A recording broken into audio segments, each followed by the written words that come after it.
Why are you to blame for a polarized Congress? Jerry Seib is going to explain. He joins us now from Washington, D.C. Jerry, thank you very much for being there. I read your column, and apparently we're all to blame for Congress being polarized. Tell us why.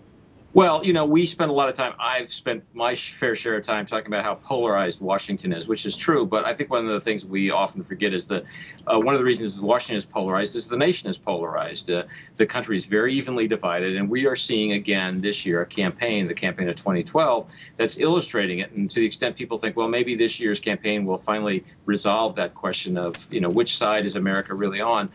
You look at the indicators right now and you got to say maybe not. You have a very close presidential race. The country's evenly divided. You have a race in which, and you look inside our polling already, Wall Street Journal, NBC News polling, you see that Republicans and Democrats, partisans on both sides, are very interested in the election, but independent voters in the middle, the people who would build the bridges between the two sides, are not so interested in the election. And in congressional races, and this hasn't got much attention, you see lots of evidence already that red areas of the country are getting more red and blue areas of the country are getting more blue. And so you don't see here the kind of formula for ending the polarization in 2012. There's a great statistic right at the end of your column. The partisan divide is almost equally perfect. So sort of both sides are to blame. You say 75% of Democrats say the country should do more, and 76% of Republicans saying it should do less. So basically exactly the same number. President Obama earlier today made a speech talking about how he wants part of the current tax regime to continue and part of it not to continue. Was that aimed at trying to be non-partisan, or am I missing something? Am I naive? I think you're naive. It was aimed at bringing the tax debate to the front, and partly I assume that was because it's a more useful thing to talk about right now than the bad job numbers of last week. It also is an issue that really does define one of the differences between the two parties. The Obama people want to talk about the tax question because they want to talk about tax fairness. You know what President Obama said today, in which he said, I want to extend tax cuts of the Bush era for every family under $250,000 in income, but raise them for the rest, and that's a fair thing to do.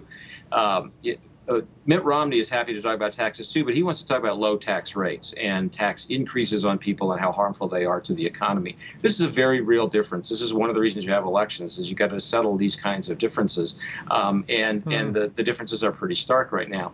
So that's the reason the president brought it up. He's happy to talk about tax fairness because that plays to his base, and this is a base mobilization election. He also talked about one other thing. He talked about certainty and providing some certainty for people over their taxes. But what he's proposing would only last for an extra year, wouldn't it?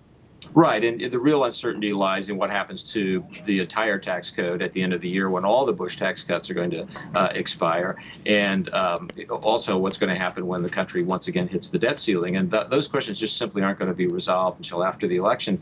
And by the way, even if you attempted to resolve them now, I think everybody realizes, depending on the outcome of the election, they could be re-resolved after the election, depending on who's in power.